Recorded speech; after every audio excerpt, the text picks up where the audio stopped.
Hello everybody and welcome. I'm Dallas Sear, your guide on the journey to self-mastery, and this is the Book of the Month Study Club.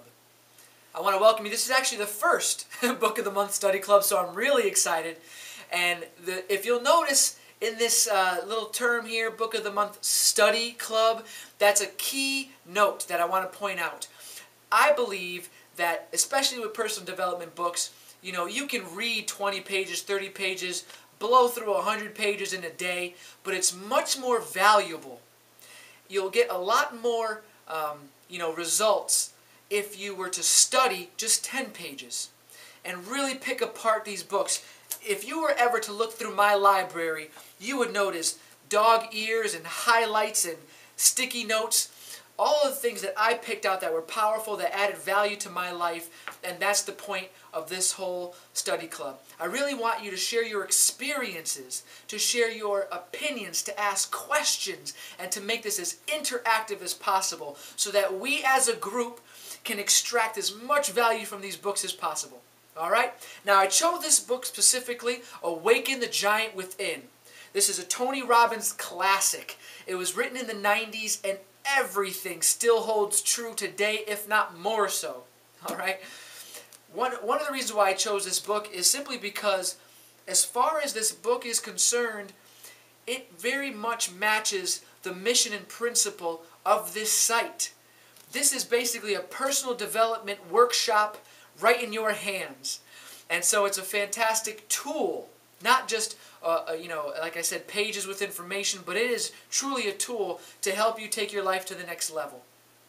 One of the things that grabbed me about this book is in the very beginning, Anthony starts off with a story where he is in a helicopter, one which he is flying, I might add, and as he's flying over the buildings in the city on his way to a seminar, the seminar that he's giving, he notices off in the distance a building.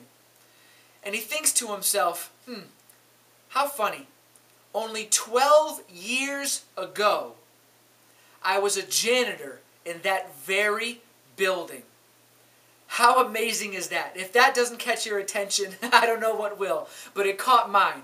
The story goes on to say, as he's flying over the buildings, he looks down and he notices just a ton of traffic. And he thinks to himself, geez, I hope all that traffic doesn't keep my audience from being able to get to the center on time.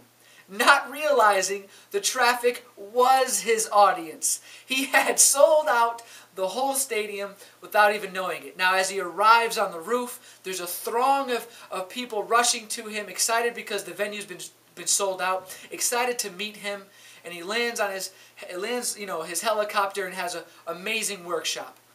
Now that's a powerful way to start a book, and if he can do it, you can do it too. That's one of the things that I love. And he truly gives you all the tips in here in order to actually take your life to a whole nother level. There's also things that I picked out in this book, such as, I found that 20% of change is knowing how, but 80% is knowing why.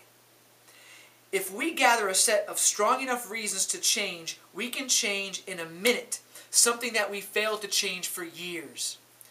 That is so powerful. For me, this changed a personal belief that I had, that changing was difficult. To change a belief was hard and it took time. But the reality is that's just a limiting belief that I had.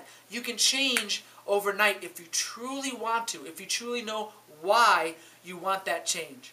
Another thing he says is, knowing that you have failed to live up to your standards for your life is the ultimate pain. Now I knew life was precious, but that took my understanding of how important each moment is to a whole nother level. Inside the book, he talks about the power of questions. Asking the right questions will certainly get you better answers. Also the power of metaphors and the language that you use in your life. Recognizing, limiting, and empowering beliefs, and how to create a value system for yourself to take your life to another level and to empower you. All of these things are inside this book. It's just a wonderful book. If you have it, please share your stories immediately. Add value to the rest of us readers. And if you don't have it, pick it up. Now's the time. This is the time for us to dig in, truly to master this book. Don't worry about reading the whole thing. It's a good-sized book. But dig into it and share your understandings and aha moments as you go along. I'll leave you with this. He says, having an identity is specifically linked to your age or how you look would definitely set you up for pain, because these things will change. You know, how true in this superficial society we're so tied to what we have and what we look like. If we have a broader sense of who we are, our identity never becomes threatened. So I'll leave you with that. Make sure you pick up the book. Make sure you share with us your thoughts and aha moments. And look forward to hearing from you.